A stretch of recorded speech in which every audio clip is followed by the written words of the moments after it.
आप लोगों को आप ही का चैनल में स्वागत है। तो आइए देखते हैं कि हम लोग कैसे दो लाइन के बीच का शॉर्टेस्ट डिस्टेंस निकालते हैं। ये 12 क्लास का 3D का वीवीआई क्वेश्चन है और एकदम आसान तरीका से आप लोग को समझाएंगे। तो आइए समझने के लिए चलते हैं ऑन द क्वेश्चन। देखिए ये क्वेश्चन ध्यान से समझिए, क्योंकि एक क्वेश्चन हम बनाएंगे और एक क्वेश्चन आपको बनाना होगा। तो चलिए आइए देर नहीं करते हुए आगे बढ़ते हैं। तो सबसे पहले सॉल्यूशन स्टेप नंबर 1, और सबसे पहले हम लोग क्या करेंगे कि इसको कंपेयर करेंगे अपने जनरल फॉर्म के साथ, कंपेयरिंग करेंगे जनरल फॉर्म के साथ। और फॉर्मूला हो के अनुसार देखिए हम लोग यहां से x1 इसको x1, इसको y1, इसको z1, इसको x2 y2 z2, नीचे वाले को a1 b1 c1 a2 b2 c2। नहीं समझ कोई दिक्कत है, हम अब चलते हैं। तो x1 का वैल्यू देखिए ये -3 है तो +3 रखेंगे, y1 का वैल्यू -4 है तो +4 रखेंगे, साइन चेंज, वेरी गुड। अब आपको बताना है z1 का वैल्यू क्या होगा, बोलिए। वेरी गुड, -1 +1 तो -1। अब बताइए वहां से x2 का वैल्यू बताइए, -1 है तो वाह वेरी गुड है, y2 का वैल्यू -3 है तो +3, और z2 का वैल्यू -1 है तो +1। क्या यहां तक समझ में आ गया? तो इस प्रकार से हम ये वैल्यू निकाल लिए। अब क्या करेंगे, नीचे वाले को a1, इसको b1, इसको c1, तो a1 का वैल्यू 2, b1 का वैल्यू 1 और c1 का वैल्यू बोलिए -3। अब अगला आपको बताना है उसको देखकर, a2 का वैल्यू बोलिए, वाह वेरी गुड, -1, b2 का वैल्यू वाह बहुत बढ़िया 3 है, और C2 का वैल्यू 2। तो इसको देखकर हम क्या निकाल लिए, हम इस प्रकार से स्टेप नंबर 1 में ये डाटा तैयार कर लिए, सारा वैल्यू हम लोग तैयार कर लिए। क्या स्टेप नंबर 1 भी आप लोगों को समझ में आ गया? शाबाश, क्योंकि आपको एक बनाना होगा उसको, ठीक है। अब स्टेप नंबर 2 के पास आते हैं और यहां पर हम लोग एक फॉर्मूला लिखेंगे। वो क्या है, ध्यान से बस इसको थोड़ा सा याद कर लीजिएगा, वो याद हो गया अभी याद करवा देंगे। तो देखिए x2 - x1, अगला बोलिए y2 - y1। अब कहेगा सर बस, अब हम बोलेंगे, बोलिए आप लोग बोलिए भाई, तो हो जाएगा z2 - z1। ये समझ में आ गई बढ़िया से, बहुत बढ़िया से नो, ठीक। अब इसके बाद ध्यान से अब एक बार लिखेंगे a1 b1 c1, तो हो जाएगा a1 b1 c1। अगला बोलिए a2 b2 और c2, a1 b1 c1 a2 b2 और c2। और अब इसके बाद सबका वैल्यू रख देंगे एकदम आराम आराम से।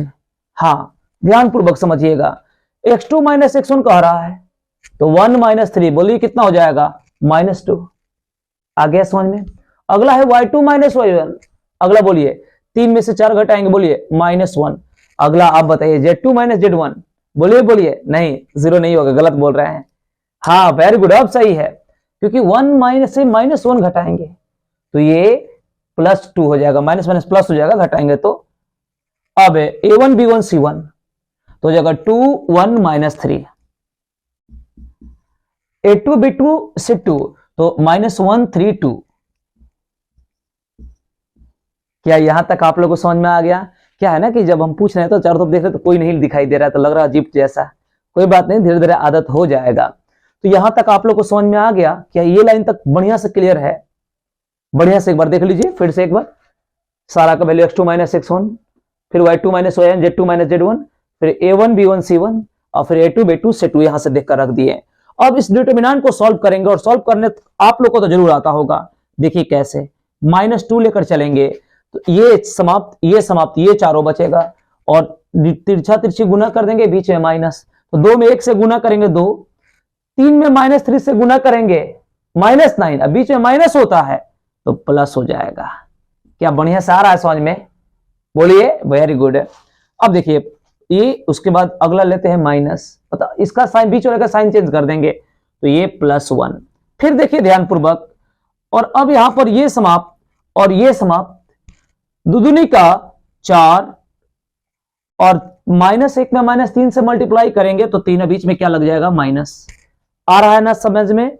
उसके बाद अब 2 लेकर चलेंगे तो ये समाप्त, ये समाप्त, और बच जाएगा 6, और एक में -1 से गुना करेंगे -x, लेकिन क्या हो जाएगा, वाह वेरी गुड। क्या यहां तक भी आप लोग को समझ में आ गया? ये देखिए 9 2 11 कितना हो जाएगा, 9 2 11, और 11 में -2 से गुना करेंगे, बोल दीजिए -22। वाह, समझ में आ गया? बढ़िया से देखते रहिएगा। अब 4 में से 3 घटाएंगे तो बताइए कितना बचेगा, 1, और 1 में 1 से गुना करेंगे 1। आप लोग नहीं बोल रहे तो कान में थोड़ा अजीब लग रहा है, लेकिन वहां से बोलते रहिएगा। अब इसके बाद 6 और 1 7, और 7 दूनी का बोलिए 14। समझ में बढ़िया से आ गया? 14 1 15, और 15 में से 22 घटे तो बताइए, बोलिए 15 में से 22 को माइनस करेंगे तो -7 हो जाएगा। हम जान रहे हैं कि आप लोग वहां से जरूर बोल रहे होंगे, ठीक है। अब धीरे धीरे आपकी बोली यहां तक सुनाई देनी चाहिए। तो क्या स्टेप नंबर 2 में बढ़िया से आप लोग समझ में आ गया? फिर से एक बार चलते हैं आपको। स्टेप 1 में गिवन डेट, उसके क्वेश्चन देकर डाटा तैयार कर लिए। स्टेप 2 में ये डिटरमिनेंट फार्मूला के द्वारा डिटरमिनेंट निकाल लिए। और तीसरा और अंतिम स्टेप, बड़ा मजा आएगा, देखिएगा ध्यान से, उठिए नहीं, इधर उधर मत देखिए, आगे देखिए। अब आइए, अब हम लोग स्टेप नंबर 3 में आते हैं। ध्यान पूर्वक, इधर उधर नहीं ध्यान भटकाना है। हमें दोनों के बीच का डिस्टेंस चाहिए, तो दोनों के बीच का डिस्टेंस चाहिए। तो अब ध्यान से देखिए, इस डिटरमिनेंट को सॉल्व करने पर कितना आया है, जोर से बोलिए। Yes, very good. तो लिखेंगे मॉडुलस ऑफ, क्या लिखेंगे बोलिए, मॉडुलस ऑफ है -7 divided by, modulus of -7 divided by क्या होगा बोलिए, वही अब बताने वाले हैं। ध्यान पूर्वक देखिएगा, अभी ध्यान मत भटकाइएगा, यही तो इंटरेस्टिंग है। यहीं पर कहीं की बुक में देखिएगा बहुत लंबा होगा, कहीं कहीं देखिएगा तो, लेकिन आपको एकदम शॉर्ट तरीका बताएंगे, एकदम मजा आएगा आपको पढ़ने में। ये देखिए, इसको देखिए नीचे क्या लिख रहे हैं, 9 और 2 ऐड करने पर कितना आएगा बोलिए, 11 तो लिखेंगे 11 का स्क्वायर, ठीक है। अगला तो कहेगा सर बस, अब हम बताएंगे, हाँ भाई समझ गए। 4 में से 3 घटाएंगे, वाह वेरी गुड, 1 होगा। और अगला 6 और 1 बताइए कितना होता है, 7। हम समझ रहे हैं, आप ही लोग बताइएगा भाई। तो ये सब आप लोग को समझ में आ गया। 11 का स्क्वायर, 1 का स्क्वायर और 7 का स्क्वायर। मॉडुलस है तो माइनस को खत्म कर देता है, माइनस समाप्त हो जाता है, तो ये +7 हो जाएगा। बाई में 11 का स्क्वायर बोलिए, अब हम बोलेंगे, आप लोग कह रहे थे हम कैसे बोले, तो 121। 1 का स्क्वायर बोलिए 1, और 7 का स्क्वायर बोलिए 49। क्या आप लोग को बढ़िया समझ में आ रहा है? 11 का स्क्वायर 121, 1 का स्क्वायर 1, और 7 का स्क्वायर कितना, 49। यहां तक क्लियर? और अब इसके बाद जब इसको ऐड करेंगे, जब इसको जोड़ेंगे, ध्यान से देखिएगा, जब इसको जोड़ेंगे सबको, तो जोड़ने पर कितना आ जाएगा, जोड़िए, 49 1 50 है, अब 50 में और 121 जोड़ेंगे तो 171, कितना आ जाएगा, 171, 171। और ये हमारा क्या हो गया, आंसर है। बताइए यहां तक समझ में आ गया बढ़िया से? पहला स्टेप में डाटा, दूसरा में डिटरमिनेंट सॉल्व कर लिए, तीसरा स्टेप फिर से समझना चाहते हैं, बिल्कुल समझाएंगे, टेंशन नहीं लीजिए। ये देखिए -7, ठीक, समझ में आ गया। अब इसके बाद हाँ, नीचे वाला में दिक्कत हो रहा होगा, हम समझ रहे हैं, तो रूट अंडर दे देंगे। क्या दे देंगे, रूट अंडर। कहीं सर रूट कहां से आते, मेन फॉर्मूला होता है, लेकिन अब हर एक क्वेश्चन में ऐसे ही करेंगे, ठीक है। तो ये देखिए 9 और 2, बस इसको नहीं देखना, अंदर वाले को, डिटरमिनेंट को जब छुपाने के बाद जो आया है, तो 9 और 2 11, तो 11 का स्क्वायर है। इसके अंदर बताइए 4 - 3 तो 1 का स्क्वायर, और यहां देखिए 6 और 1 तो 7 का स्क्वायर। सॉल्व कर दिए तो ये आ गया। क्या यहां अब समझ में बढ़िया से आ गया? रुकिए, अभी एक बना कर दिखाइए, और इसका आंसर क्या होगा कमेंट बॉक्स में जरूर लिखिए, ठीक है। तो आज के लिए इतना ही रहेगा।